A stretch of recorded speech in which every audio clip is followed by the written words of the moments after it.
The big day has arrived, and the remake version of Leon S. Kennedy's tour to Spain has arrived at our doorsteps. But what exactly has been improved, and what has been reduced in the Capcom's classic? Let's find out. Where's everyone going? Bingo? Hello there. Today we are taking a quick look at Resident Evil 4 Remake version. This is going to be a general overview, which will be true for all platforms, so PC, PlayStation, and Xbox as well. So make yourself comfortable, grab a coffee, and let's get started. 2 years ago, when rumors started about a remake of the legendary fourth Resident Evil, around the time of Resident Evil Village, that seemed unbelievable, because the scenarios of both games was extremely similar. Villages and castles serving the basis for both stories.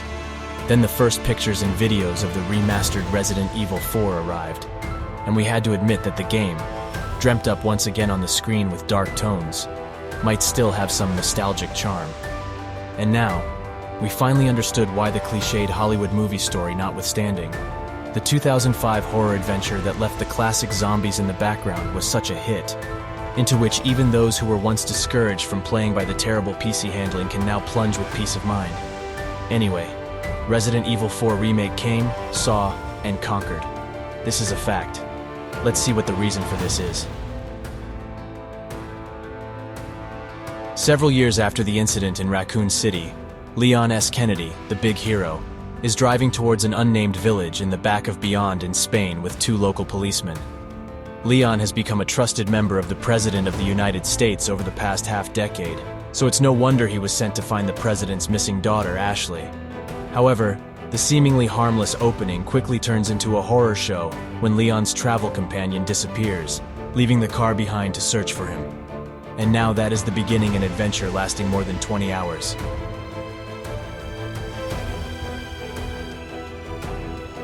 Ladies and gentlemen, this is a real Resident Evil story, with its entertainingly cliched twists, oppressive worldview, brutal villains, and of course the indispensable rank B movie quips, which still create the against the world alone atmosphere that we love so much.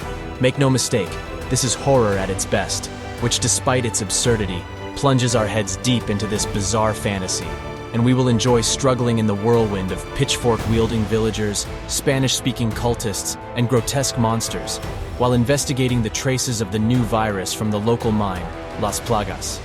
This is not so innovative, yet it is an exciting adventure that, with its story spanning 16 chapters, will keep us glued to the couch with this mood.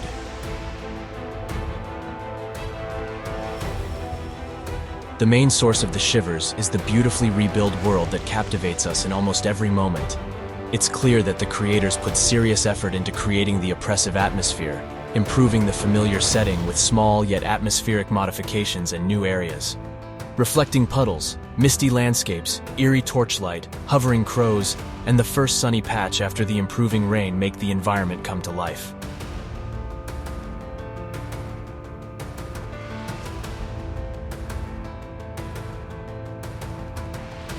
The terrifying enemies are in line with this exterior. From the empty-eyed, remotely manipulated villagers to the wicked giants, all the enemies look damn good, and there are newcomers such as the burly peasant wandering in a wild boar mask, who tries to make our lives miserable with his sizable mace. Some of the creatures have been relocated to fit better into the story, while others have received a more frightening appearance. From Lord Sadler to the terrible little dwarf, Ramon Salazar, everyone has put on new skin for the remake, and let's face it, with their renewed physiognomy, they are a terrifying company.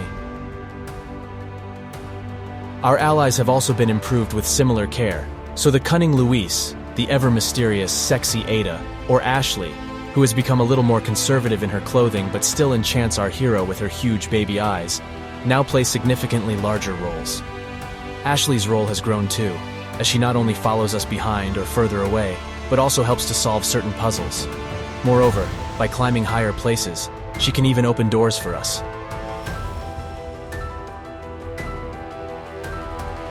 And while we're on the subject of puzzles, it's worth noting that there are significantly more of them than in the original game. Here we're not just talking about key-lock doors, but also about cunning dial puzzles, colorful mosaic puzzles, rotating locking cubes, and some of the rebuses that require a little extra thought. Not to mention that the right solution or object isn't always immediately available. But luckily, the excellently crafted map marks all the unsolved puzzles, doors, and items, making it easy to find our way back to them with the solution in our hand.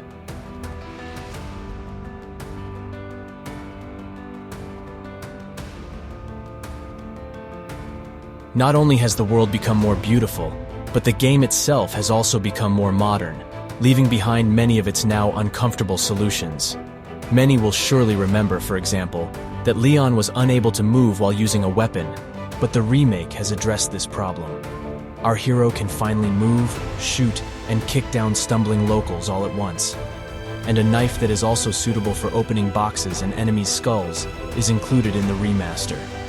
However, this knife is no longer the same as the old one, as our stabbing weapon can now become blunt and possibly even break, but in return, we can use it to deflect almost any attack by pressing it at the right time.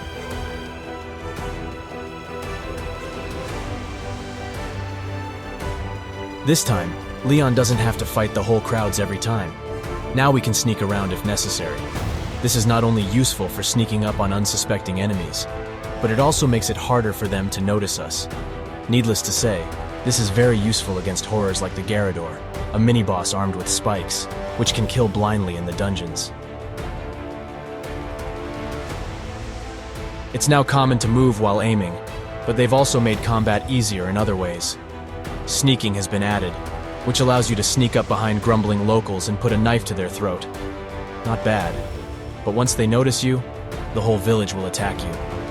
Veteran players may remember that in the old Resident Evil 4, one of the best combat tactics was to shoot enemies in the head or leg, which often paralyzed them, and then quickly step forward and kick them in the face, and then finish them off on the ground. This is also an ammo-saving solution, which is now complemented by a quick button that can instantly kill the already grounded enemy. This is extremely effective, and finally, you don't have to wave and stroke the perpetrators with a hunting knife for a minute. The parry is just as useful and can save you in many tight situations if you have good reflexes. What's also very pleasing is the inventory, where you can automatically sort your stuff with just one button press. Crafting plays a much bigger role now, as there are small and large materials that can be combined with gunpowder to create ammunition or grenades. Of course, the multicolored herbs have also returned, as well as first aid sprays and collectible treasures. It's worth collecting the local currency, called pesetas, because the merchant, who you can buy, sell, upgrade, and haggle from, will definitely make an appearance as an old friend. He doesn't give receipts anyway. The visuals are really well done. I found myself stopping every minute to marvel at the environment in the village because Capcom's experts did such a professional job. This is true for the caves, castle, and temple as well. The light filtering through the colorful window at the temple was truly dazzling. There were already some problems with rain in the base game, and I think there is still room for improvement. The spring section left something to be desired in the base game, unfortunately, and this section didn't seem to improve much either. The autumnal visuals have taken a back seat, but the graphics have been greatly improved down to the smallest details. This had the effect of making me enjoy going through those places that I used to hate. There are many more mood-enhancing elements, and the brutality is incredible. Limbs are severed properly. The music is, of course, excellent, with Leon's voice actor being Nick Apostolides once again, and Ashley's being Nicole Tompkins, who voiced Jill in Resident Evil 3 Remake. Speaking of Ashley, the president's daughter is finally able to use ladders on her own and manages to handle platforms and level differences, so there's no need to constantly catch her when she jumps from a height. You can still give her commands to follow or stay behind, and if they try to kidnap her again, you have to hurry to knock down the villain who is carrying her on his back. It's definitely a plus that Ashley reacts much more naturally to certain situations, such as when you fire a weapon in her immediate vicinity. I've had situations where I was surrounded by 6, 7 villagers, and when I threw a grenade, Ashley told me off, saying that next time I should warn her first. It's a small thing, but a cool detail. Another change is that Capcom has ditched the tired QTE system. Of course, sometimes the game still expects you to dodge an attack by pressing the right button at the right time, or to escape a bone-crushing grip by tapping another button, but these are very rare. The previously frequent QTE actions have now been carefully integrated into the existing game mechanics, making the experience much more continuous. This time around, we will have to maneuver around the attacks of the lake monster or engage in a deadly knife fight with our treacherous training officer.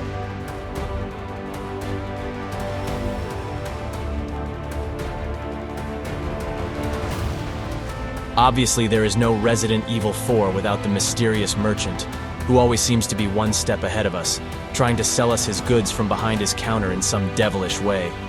This time, we have access to numerous weapons and their upgrades, including the brand new crossbow, which can be reinforced with mines. We can also buy recipes for ammunition and medicine, as well as have our dull knives and bloody shirts repaired for a fee. Our favorite merchant also handles the side missions introduced in the remake, marked by blue posters scattered throughout the map, waiting for us to find them. We shouldn't expect anything revolutionary, as they are about discovering hidden objects or killing enemies that were already present in the original game, such as the hidden blue discs or the famous golden eggs. In exchange for these, we receive crystals that can be exchanged for rare items, but we should think twice about what we buy, as we won't have enough crystals to acquire everything. We can store our extra weapons in a briefcase accessible at the save point. This will be necessary because although our backpack can be expanded at certain points in the story, it will never be abundant. Speaking of this storage bag, it's worth mentioning that we can customize it, giving it different passive modifications like more ammo or greater damage, as well as attaching 3 charms. While we can purchase the former, we can unlock the latter through a familiar minigame operated by the merchant.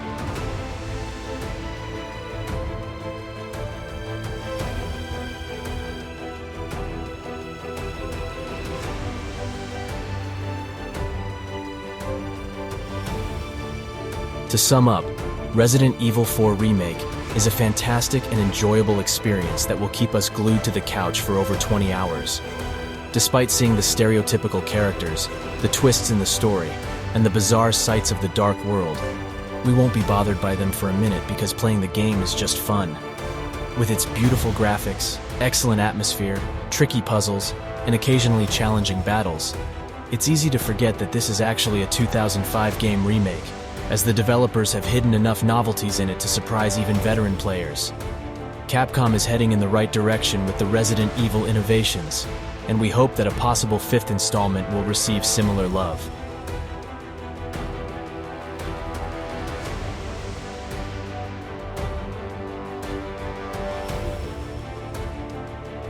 If you liked the video, please remember to leave a like and comments. Subscribe to my channel and hit the bell as well. And if you need any guide videos, be sure to check out my channel. Until the next time, guys. See you there.